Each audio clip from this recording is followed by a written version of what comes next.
What's up, Panther Nation? This is the Keep Pounding channel, and we are live once again. Uh, Today's subject is Eric Reid, and I decided to do a live video instead of a video today because this is a special occasion. This has been a crazy week. Let's just put this into perspective. We just traded with the Bills for a contemporary pick. My guess is 2020 pick for a tackle, a veteran tackle, and now we have the move that everybody's been waiting for. Everybody's been pushing for it and asking for it. Even Torrey Smith has been all over Twitter asking for it. Doing things the right way. People have been listening to him, and you know, the man defended Cam. He deserves a voice, and he got it. He got his wish.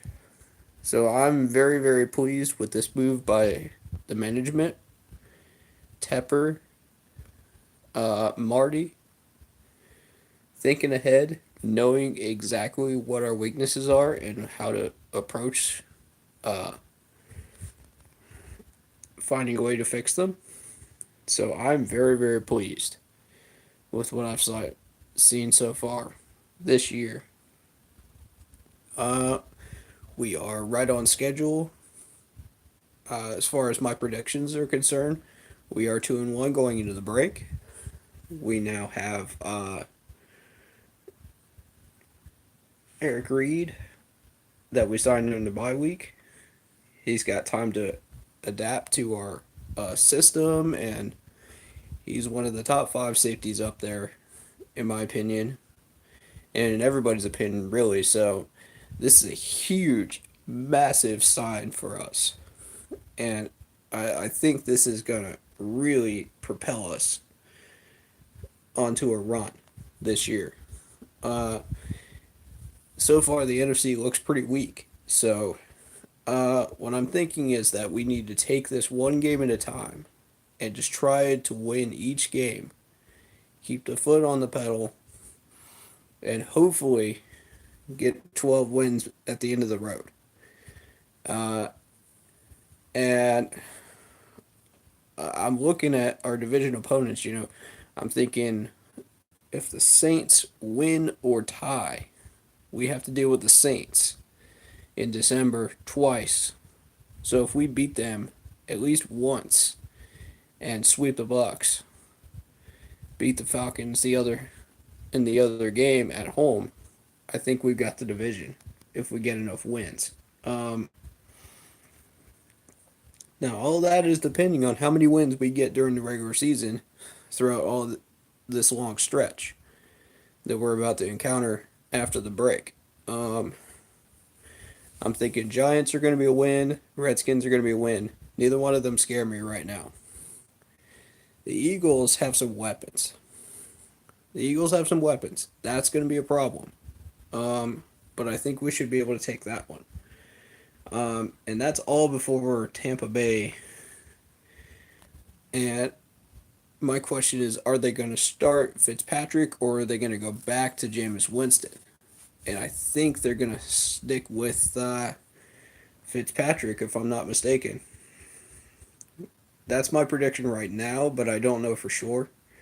It just depends. We need to keep a close eye on that situation in Tampa this week. Uh, I do a lot of scouting during bye weeks, so I'm not content to just like sit by and just like, oh, let's take a lazy Sunday off and just watch football and just whatever. I scout these teams all the way through the season. Whether we're playing them or not. And I think it's really interesting how some of the teams that you wouldn't expect to get wins this year are getting wins. It's kind of chaos this year. So,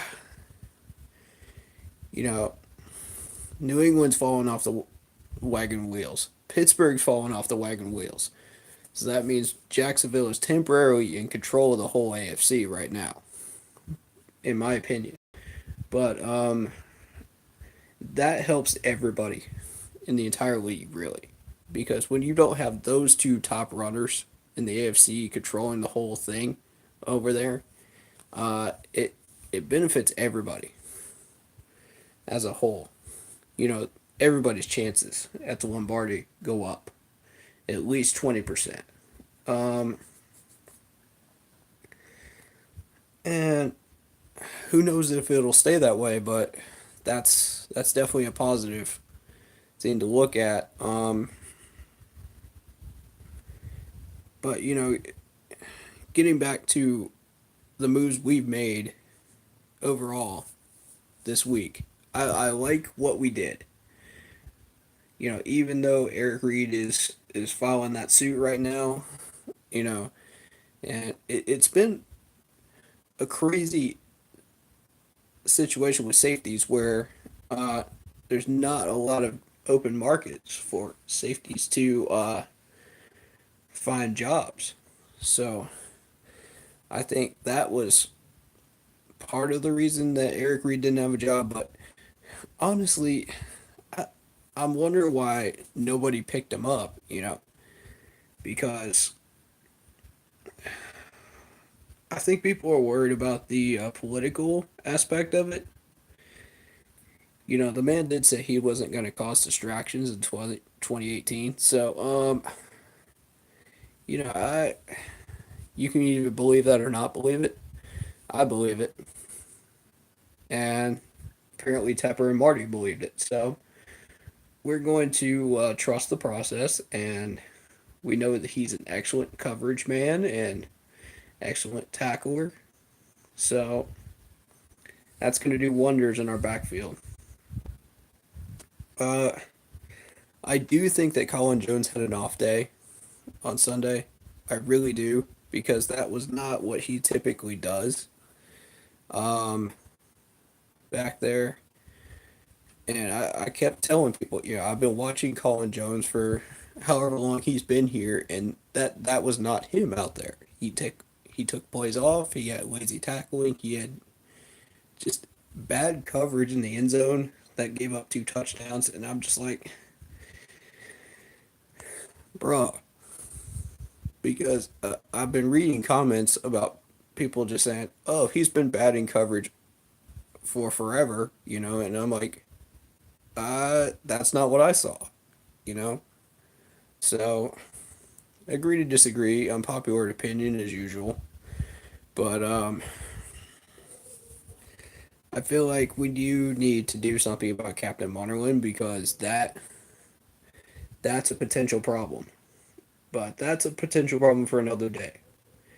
Um, the focus now shifts to Matt Khalil. What are we going to do with Matt Khalil now that we've made that trade with the Bills? Um, I don't know. I'd have to see his contract. I'd have to see the numbers that he's uh, put into that contract to see what we're dealing with. How much dead money we would get back from it, etc. Um, which I haven't gotten that information yet. So if anyone has that information and would like to share that, please do. Uh, I would be more than overjoyed to shout you out in a video and or a live stream, and give you full credit for that, as well as look over those numbers. Uh, I feel like we do need the help at safety desperately, because I don't trust Southward in critical situations based on what I saw, and I was not a fan of Marty putting him on the practice squad. But I feel a lot better now that we have Eric Reid on the roster. That was a huge, huge move, and good job, Marty. I'm going to tell you this right now, because we had a few options. Uh, we could have either trusted our scouts and drafted from a thin uh, safety position in the draft possibilities, higher up, which I don't like the idea of that very much. And apparently neither did Marty. Um, we could have traded one of those picks for a safety that's going to be long lasting and not injury prone. So that was an option. Or we could use the 5 million that we already have in our cap space to go after Eric Reid, which we decided to do, and I thought that was a very, very wise move. Um, despite the suit that he filed with the league. Um, yeah, I've Marty and Tepper hired Eric Reid to basically say, okay, we're hiring him for his abilities on the field, not because of his political views, not because of what he's doing, kneeling during the protest, but for his abilities on the field and the immediate need that we have. And I want to stress that because if Eric Reid somehow does cause problems, blame Eric Reid. Don't blame Marty, don't blame Tepper. Blame Eric Reid because he's the one that would be causing the problems, not the organization itself for hiring him.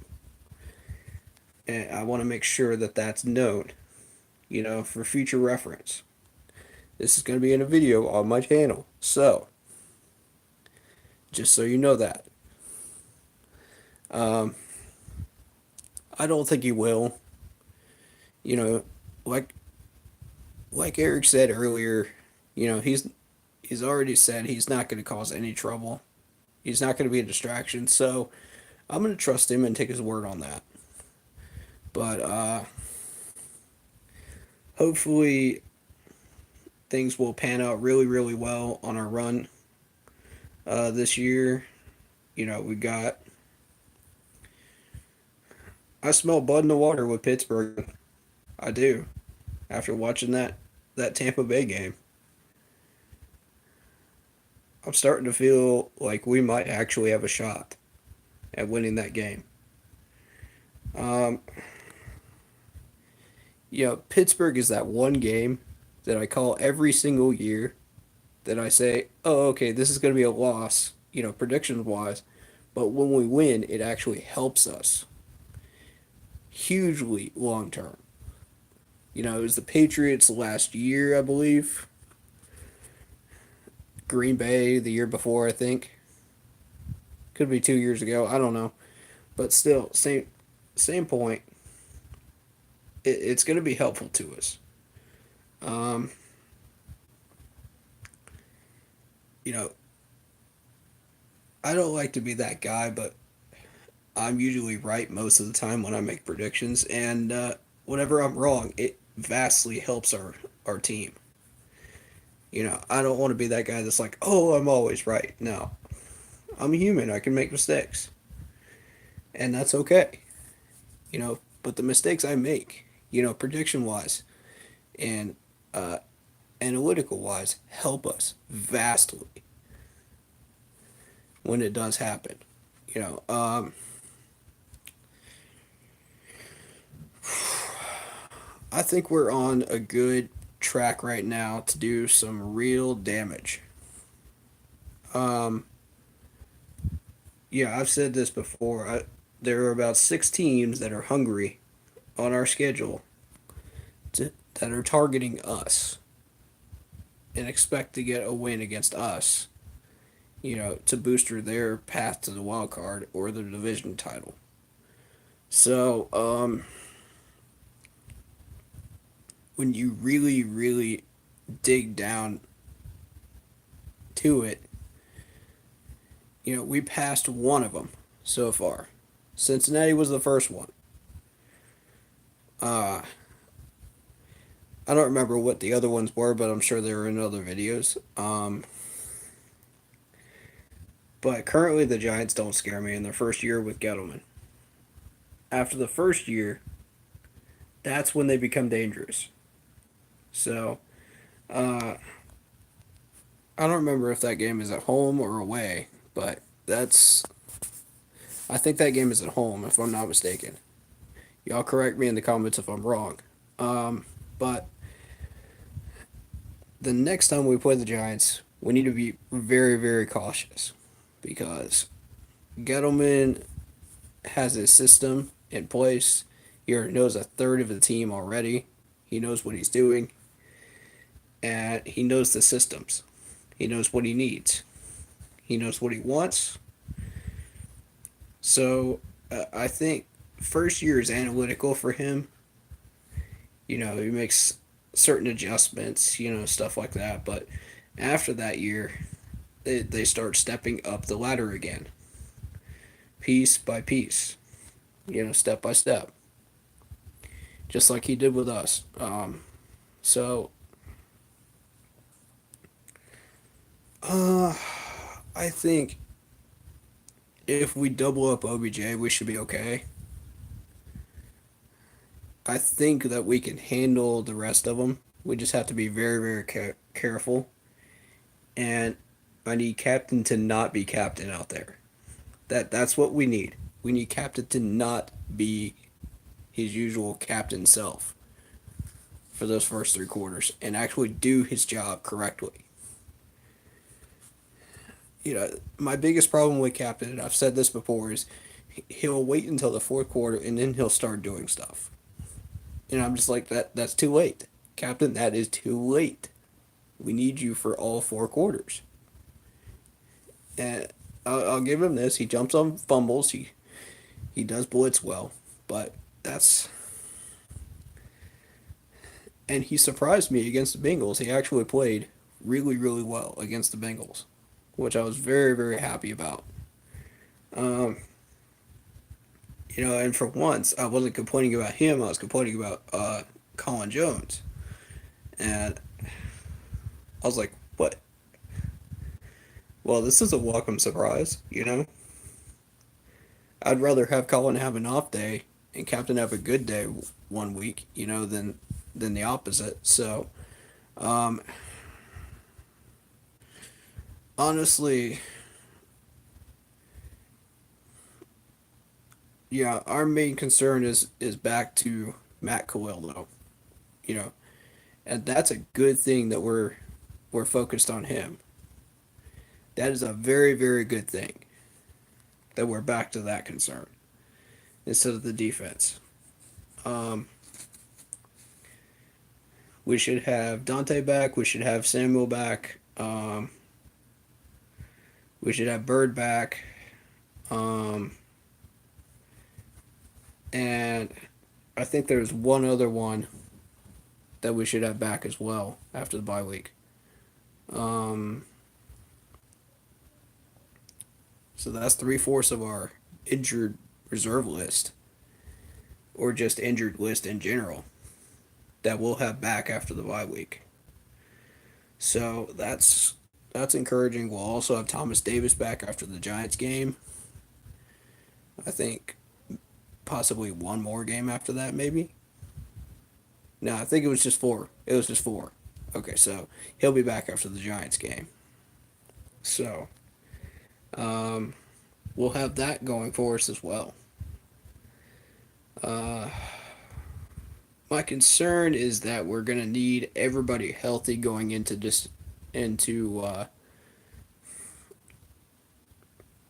that last month of the season. That's incredibly dangerous. We've got to have everybody healthy and ready to play when we go up against the Saints, the Falcons, and I believe that last game is the Bucks, if I'm not mistaken. Uh, we got to be healthy by then. So that means we've got to take care of injuries, and we've got to do the very best we can to stay on the field. Uh, I also heard that Greg is healing up pretty well too. So he's on a faster than expected trajectory to be back. So that's great news too. So we're getting all kinds of great news this week, and it's amazing. it's so amazing and encouraging for our future going forward. Um,